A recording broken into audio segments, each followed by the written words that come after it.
Hello and welcome every pony. Yes, I say every pony, as most of you who know me personally know that I am a brony. For a while now I've been writing stories on a site called fanfiction, and one of my stories, called State of Mind, has finally gotten a decent level of following that I can now make one of these. This YouTube channel I mainly use just for watching YouTube or just getting, what everyone else does, just liking videos and stuff like that. So I thought, why not, for the first time of getting on YouTube and actually start getting, the right software to be able to make these videos, I decided, why don't I just go ahead and actually read my story here on YouTube.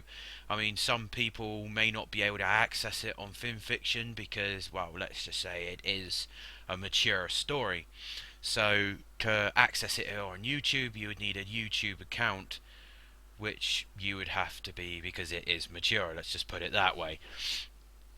Okay, for a while, it's like I said before, for a while now I've wanted to do a video like this. I've wanted to read the chapters out one by one, but I've just never had the software or capability to actually make the videos to upload to YouTube. But now I have, I can finally do it. I go, the first chapter of the story is called Mind, Here We Go. I go, so, without further ado, let's get started. Okay, so maybe I should introduce myself, and before you say, oh god, it's one of those self-narrated stories, I don't give a fuck. This is my story, and I'm sticking to it. Anyway, my name's Bramley Core. What do you mean that's a stupid name? It's mine and I chose it. But for reference, I'll use my previous name, John. Yes, and if you haven't noticed already, I'm a pony. Well, actually a human turned pony, but that will be explained later on. The purpose of my story is to explain how I ended up in this forgive and forget land called Equestria, and how I made a new life for myself. Hey, it wasn't like I never thought of getting back to my real home, but after 3 years of trying, I thought fuck it and gave up. The rulers of the land helped me, but even they saw a lost cause and I accepted it. I think I should start at the beginning. It began with the most ordinary day you can ever think of, except I was going to be flinging myself to my doom. Beep beep, beep beep, beep beep, beep beep. Yep, we all know that sound. The most dreadful thing we always hear on the days we least wanted to. But then again, we only have ourselves to blame as we said the damn thing in the first place. Beep beep, beep beep, beep beep, beep beep. My hand flies out of my bed covers, frantically searching for the nearby bedside table for the devil's sound. When my fingers grasp the vibrating object, I ball up my hand and hit the fabled button that brings silence and bliss. Ugh, is the first sound I mutter as my head tiredly leaves the safety of my pillow. I look to the clock I just abused in order for it to shut up. 7 a.m. What the hell? I say, planting my head back into the soft embrace of my bed. Why did I agree to this trip? What brain injury did I sustain to say yes when my friends asked me to go? I question myself. Thinking that I need air to exist, I lift my head up, taking deep breaths before yawning and swinging myself out of bed. I stretch my back while lifting my arms straight up, feeling several bones pop. I look to my left. Upon seeing the picture of me and my friends last year at Disneyland, I smiled. They may be the most fucked up group of friends you could ever meet, but they were mine, and for them to put up with me, I wouldn't trade them for the world. Ring ring, ring ring, ring ring. I look over to the chest of drawers as my phone starts to ring, followed by the vibrating function making it fall to the floor. I wonder who that could be, I think to myself. Upon walking over and picking up the phone, I see Derek's number with a thumbnail picture of him underneath giving a thumbs up. I press the green pickup button. Hey Derek, what's up? I say. Excited, bro? Comes the reply. Depends. Will this kill me or not? Don't be such a pussy. This trip is going to be awesome, Derek states. Anyway, I'm just letting you know a slight change of plans. Dave and Jackie will meet us at the airfield. Dave and Jackie, huh? Thought they hated each other, I say, letting out a short laugh. Yeah, But apparently, according to Claire, all that hostility just pent up sexual frustration or some shit, Derek explains. Well, okay. So I'll see you at the airfield then, I ask. Yeah, see you there, mate. See ya. I dropped down the phone before walking to my shower room and stepping in the shower and starting the shower. After washing off the grime of doing feck all while sleeping, I grabbed a quick breakfast before leaving and hopping into my car. Adjusting my mirrors took longer than usual. Maybe it's because I was really nervous. The ride to the airfield took an hour and a half, but I wasn't bored, not with an iPod full of AC/DC, Queen, Guns N' Roses. It was all good. I pulled into the main car park area and spotted Derek standing by his pickup truck. When I got out of my car, he gave me a small but belated greeting. Hey, John. Hey, Derek. So where is everybody? I asked, considering our vehicles were the only ones in the car park. Claire's using the bathroom, but Dave and Jackie haven't arrived yet, Derek replies. So what are we doing exactly? Please tell me it's not flying lessons. Nah, but you will be flying, Derek says with a smirk. Before I can respond, I feel two arms wrap around my chest. I look back to see Claire holding me. So you came? She asked me before looking to Derek. See? And you said he wouldn't come. Derek just gives her a shrug, keeping the small smile on his face. Are you going to let me go now? I ask, my face turning a certain shade of colour reserved for apples and a certain vegetable. Aw, I thought we looked so cute together, Claire states, resting her head on my shoulders. That did not help my facial situation. I looked to Derek, but all he made was a gesture of, you look so cute. Thanks, Derek, was all I could think, glaring daggers at him, to which he just laughed. Claire, though, suddenly lets me go and stands next to Derek. You know, it wasn't until now I realised just how damn sexy Claire was. I mean, I know she was hot, but today the checkered shirt tied in the middle, coupled with the white undervest and denim hot pants, really made my mind say, damn, girl! Like what you see? Claire asked, pointing to herself. It was at that point I noticed I was staring. No, I mean, damn it, I say, looking away. My face still red. Claire and Derek both start to laugh as another car pulls up beside us. Well, shit, about time, Derek shouts, putting out the cigarette I didn't even realise he lit. Sorry, guys, my other friend Dave states as he and Jackie run up to us. Now, Dave and Jackie, compared to the rest of us, they were normal. Dave was an assistant manager at the store near where he lived, and Jackie was a student studying art and design. I can tell you one thing, though. Jackie's art was top-notch. Even I could tell she was a pro. So are we ready to do this? Derek says, raising a fist. Do we have to? I moan. Oh, come on, you wuss. You'll love it, Claire states. I was always apprehensive when I was left out of the loop during their day planning. But hey, they did pick some good things, until I saw exactly what we would be doing. Oh, fuck no, I shout. Come on, it'll be fun, Derek says, slapping me on the back before running to the men working on the small and flimsy plane. Guys, seriously, I don't do heights, okay? My heart had started to beat a little faster now. You do remember that flight to New York? The plane crew had to almost sedate me after I looked out the window. Yeah, that was funny as fuck, Derek says, catching my comment as he returned. Okay, the pilot says they'll have some last-minute work to finish, so in the meantime we should suit up. I have a really bad feeling about this, I say as we all head to the back of the hangar. Man, why do they make these suits so tight? I say, fiddling with the straps. It's all about wind friction, Dave states. If it was baggy, you'd be flapping around like some plastic bag. Thanks for the image, I reply, shooting him a glare. Derek comes walking back over as the plane's engine roars to life. It was that action which I could almost feel a panic attack starting.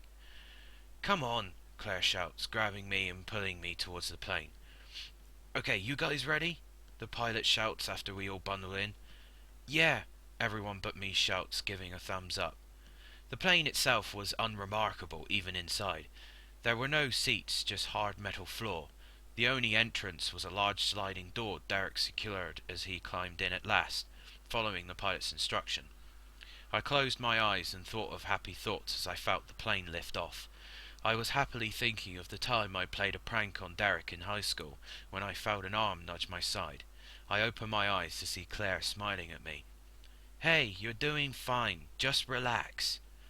"Have you done this before?" I ask. "Nope, but I have been in that wind machine that simulates skydiving," Claire replies. "Oh great, that really helps my confidence." "Okay, 2 minutes to drop. Better get ready," the pilot shouts back as his co-pilot steps out of his chair and checks our straps and suits. The co-pilot gives his thumbs up to the pilot. Okay, so far this is a harrowing experience for me, yet I've now just noticed that I am going to have to jump out of a plane. Go me!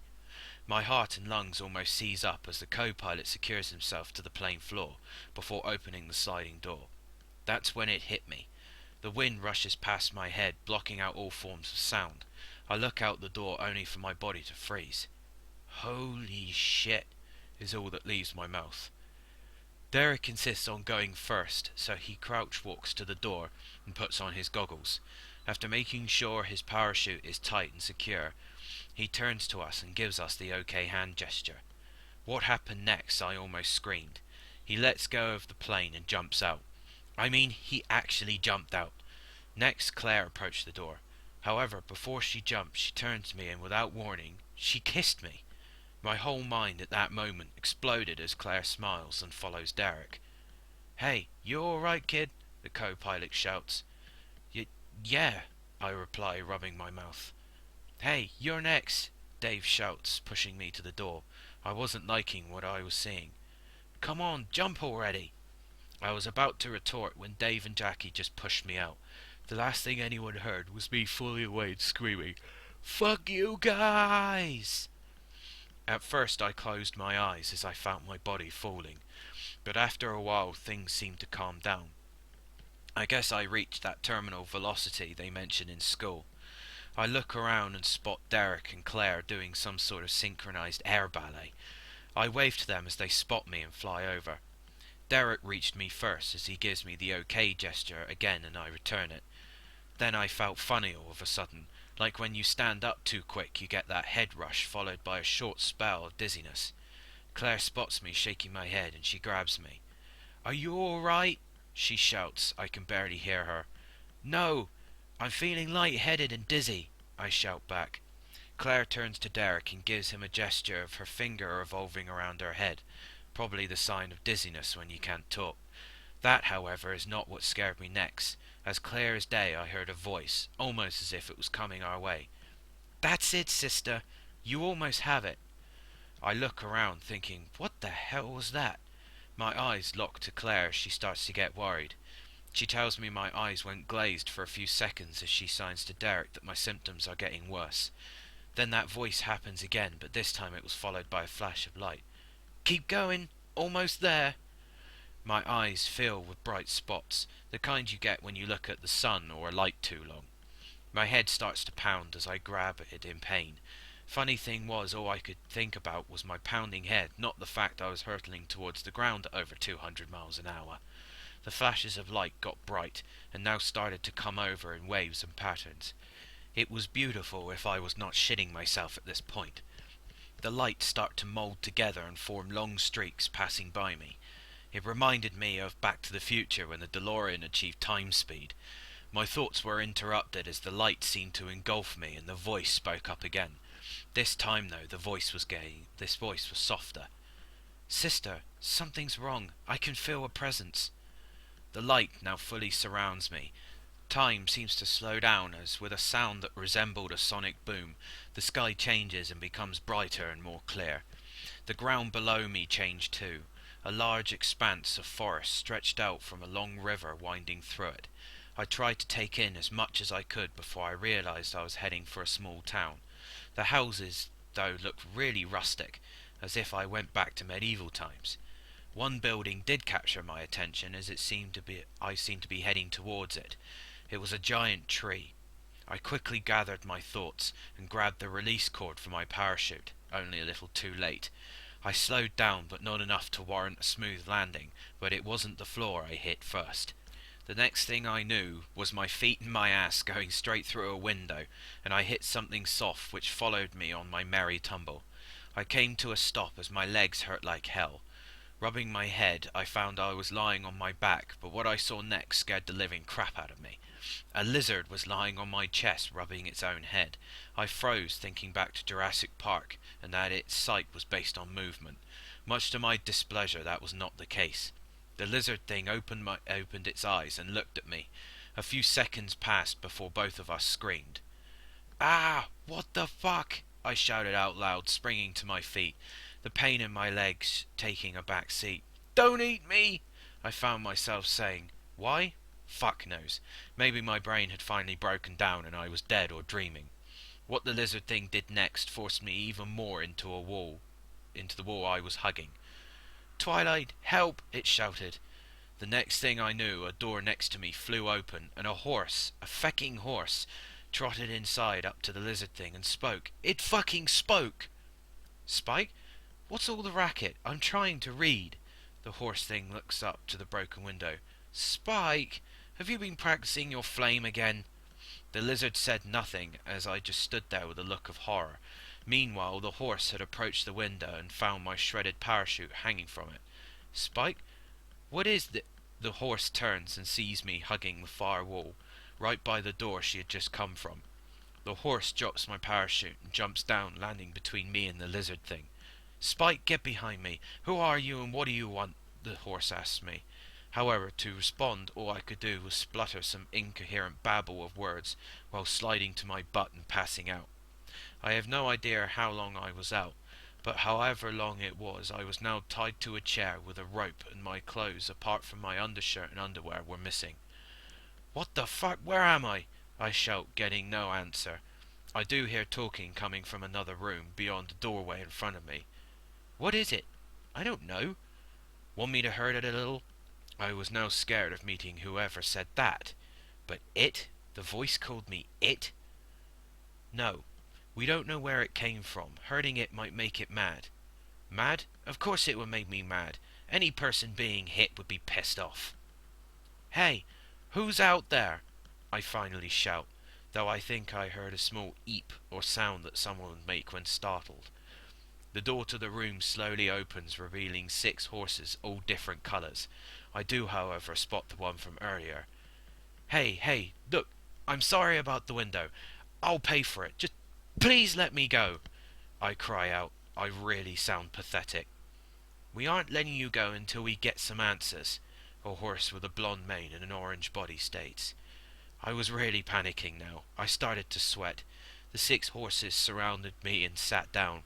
Wait, was this some kind of ritual? Oh no, they're going to sacrifice me to their horse god or something. Thanks, Derek. Really good fecking trip this turned out to be. But if there's any man who values his manliness, look away now, because the next thing I did really took mine away. "Just kill me now! Sacrifice me to your god and get it over with," I shout before breaking down and bawling like a kid. Now I was really being pathetic. Okay, and that's the end of chapter 1. If any of you like the story so far, or, leave some comments down below. I'll be doing all the other chapters, and there is a hell of a lot of them. At the moment, I'm currently working on chapter 66 of the main story. If you have any suggestions, if you want me to read any other fan fictions, if you consider me good enough to read any other fan fictions. And also to add, this will not be the only thing I'll be adding to this channel. I'll also be doing discussions, reviews of computer games. I'll be getting Fallout 4 this Friday, and I'll be Twitch streaming that straight from the start. I'll be putting my Twitch name down in the description box. I'll also put a link to my story down in the description box, so if anyone wants to read the actual written version, they can go ahead and read it.